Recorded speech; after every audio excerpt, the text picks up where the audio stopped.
Do you remember how long summer vacation used to feel when you were 10 years old? June was like a lifetime, and July was its own era. And by the time August came around, you don't even remember who you were compared to who you were in May. And it wasn't because we were young, it was because our worlds were expanding. Everything we were doing was new. Our brains were on high alert, taking high definition pictures and video of everything we were doing. You know, the first time you rode your bike without training wheels, first time you got to light and hold a sparkler on your own, first time you jumped into the deep end of the pool and were able to swim to the side by yourself. All of those experiences were new, and your brain was on overload just trying to keep up. Because everything was outside of your comfort zone, our brain stayed in record mode basically 24/7. But then we grew up, we found our groove, we found our routines, we started doing basically the same thing regularly, had our group of friends, our solid perimeter around what our life used to look like. And then, every Monday started to look like every other Monday. And our brain figured that out and said, oh, I know what this is. I'm going to stop recording. I'm going to go into power save mode, and we're going to fast forward right through this week. So rather than having your mind have to slow down, take pictures of everything, we let it go on autopilot. And then we look back and wonder where the last 5 years went.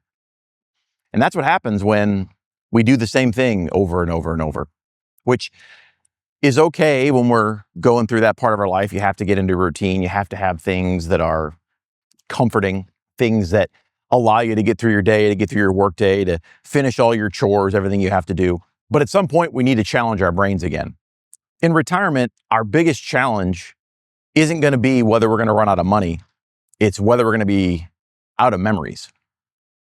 And to do that, we have to make some conscious choices. We have to do some things intentionally to slow ourselves down, put our brains back on recording HD, recording video of all the things that we're doing, and give ourselves the opportunity to enjoy this time we have in our retirement. Away we go traveling. Today, we're talking about how expanding your comfort zone puts you back in that state. Doing new things, pushing yourself a little bit, brings you back to that spot in your childhood where everything was new. And this video is a continuation of the series. We're talking about our early retirement series, where challenges we have, things we can do to make it better. If you want to see, we have 3 previous videos. Feel free to go back and watch those. We'll link those in the description. And if you're interested in this, we've got this one and a couple more coming. So if you want to subscribe, you can see what's coming up next. So in the opening, I talked about our brains going into power save mode. And, we have 2,000-year-old caveman brains, and we live in a very fast digital world, and our brains are just not capable of handling all the things that we deal with. So it does selective, discovery and selective choices with regards to what it stores, what it's going to spend time on, what it's going to commit to memory, and what it's going to let go. And it's really good at that. So if we give it the same thing over and over and over, it's going to know, okay, well, it's now Monday. We're going to go to work. We're going to eat lunch. We're going to go home. We're going to have dinner. We're going to spend some time with our family. We're going to go to bed. And we're going to repeat that until Friday. I don't need to really spend a lot of time thinking about this one. Let's just fast forward to Friday. Now on the weekend, okay, maybe we do something fun with our friends. We go out to a concert. Maybe we go to a park, have a picnic. Doesn't matter. Those are new experiences. Your brain's interested in that. You'll keep those. Those are good core memories you'll hold on to. But now that's 5 of 7 days that you're just letting your brain pass right on by. And if you extrapolate that over an entire year, over an entire decade, over your entire working career, your working career will zip by. I worked for, I think, 37 years, if I had to guess the math off the top of my head. And I can certainly think back to times when there were spots that stopped me. But in general, that's kind of a big blur. If I look back at my childhood, there's many places that stopped me. There's many things that I recognized were milestones and that these were interesting times. And for the working world, you have to have something pretty extraordinary for that to happen. A lot of your weeks are all the same. So what we're trying to do is we're trying to hack our brains into putting ourselves back when we were young and everything was new. And that's what we're talking about. We want to re-enable our HD recording and we want to slow down our time.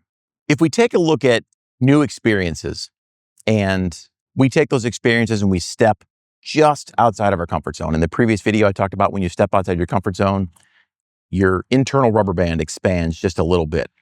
And when it does, it doesn't snap all the way back. It stays just a little bit bigger. So every time we expand that, every time we step outside that comfort zone, number one, we are building new experiences for ourselves. We're gaining new, potentially really cool memories. We're also forcing our brain to do things. We're putting it in a position it's never been in. And in some cases, they might be really uncomfortable. That's the whole point of a comfort zone. It's things you're comfortable with. Maybe you're not a social person and every once in a while you force yourself to go out to a club or a restaurant or a bar, sit down next to somebody you don't know and strike up a conversation. Push yourself outside of your social comfort zone and make your brain really work. That's an opportunity for you to take that and just expand it just a little bit. And it's safe. If you don't get along with that person, 10 minutes later, you're walking away and you'll never see him again. But you've still grown as a person. And more importantly, you grow as a person, but you also become hyper aware of your surroundings. Things will start becoming more clear. You'll start having a more vivid picture of what that scenario looked like while you were in it. And that's what we're looking for, because for us in our retirement, we've chosen full-time travel. And over the past year, it has seemed like we've lived a lifetime of memories in just 1 year because everything we were doing was new. The places we went were all new to us. The method of travel was all new to us. The fact that we had all of this time on our hands was new to us. We were eating new food. We were meeting new people. Those memories have been heavily ingrained in our brains. And, more importantly, it has enabled us to re-enable our HD cameras and say, all this stuff we're doing is new. Pay attention, slow down. And this last year seemed like it took forever. When we look back on when we left last year, it's almost difficult to remember how we were when we left versus how we are now. And that's a great feeling. So as a couple of examples, things that you might be able to do in retirement, if you're traveling and you're in a foreign city, do something as simple as go into a grocery store. It's in a different language. There's different products. The colors are different. The smells are different. How the flow of the store works. The prices are in a different currency. You have to do currency conversions. You might have to use your phone to translate. Or if you happen to speak that language, you've got to muddle through what the box says. While you're going through that store, and we've done this a couple times, when we're traveling places, going into a foreign grocery store is really interesting. The things you learn about the culture and that area, just by seeing what they eat and how they buy it and the prices and how that works, you get vivid memories. Again, the smells, the sight, the sound are all significantly amplified in a really simple example, but that buries that memory in your brain.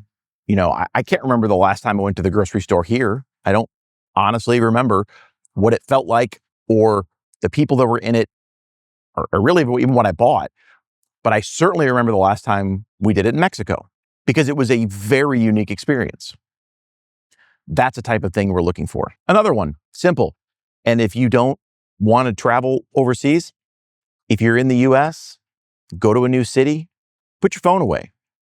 Try to navigate to some major landmark or a museum without your phone. You can look at the directions in advance, have an idea of where you're going, but try to navigate without your phone. Keep your head out of your screen, look up.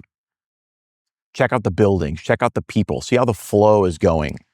How do people cross the street? Are they jaywalking or are they only using the crosswalks?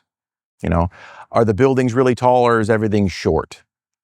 What do the trees smell like in that city? Is there a lot of flowers or a lot of plants? One of the things that we've determined when we're in new cities, we love to walk them because you can't imagine the things you see in a new city when you walk it versus when you drive by it at 45. You pick up so many more things. So that's a way to take your brain and flip that switch and say, nope, you're paying attention. I want you recording this. Let's slow this down a little bit. Let's expand our comfort zone just a little bit and see if we can make our retirement that much better. I mentioned it earlier, but maybe you've got some interests, some social interests that you've never been able to do, and you're not particularly outgoing. Force yourself to go to one of those meetings. Go to a club. Go to an outing. Meet new people. See what it's like. The worst that happens is you hate it, and it was a terrible experience, and you never go back. But you might end up finding out that you've got a whole bunch of new friends that you can have. Regardless of how it works, though, you're going to end up having your brain say, oh, that was interesting. I'm paying attention to that. I remember what the people looked like. I remember what they were saying. I remember what the room smelled like. I remembered how people were interacting with each other. That's going to be a memory that buries in there because it is so new and is outside of your comfort zone. Again, we're expanding just a little bit each day. We're looking at a long retirement, and we don't want to just add years to our life. We want to add life to our years. We've got 30 years of this retirement, hopefully, or more. Let's make it exciting. Let's do fun things. Let's make a month feel like a year. Let's make a year feel like a decade. And that's important because, again, if you're retiring and you're just doing the same thing every day, it's going to zip by. You're going to look at your life and go, what did I do with my last 30 years? Do fun things. Get out there and expand just a little bit. Slow your time down. Your comfort zone is essentially a lens cap that you've put on top of your HD camera. We want to pop that sucker off and throw it away, right? Let's open that camera up. Let's make our brain start recording everything. So what's one thing that you think you want to do to expand your comfort zone? Let us know in the comments, or just go out and do it. If you like what you saw, like and subscribe. We'd appreciate it. And thanks for watching. We'll see you next time.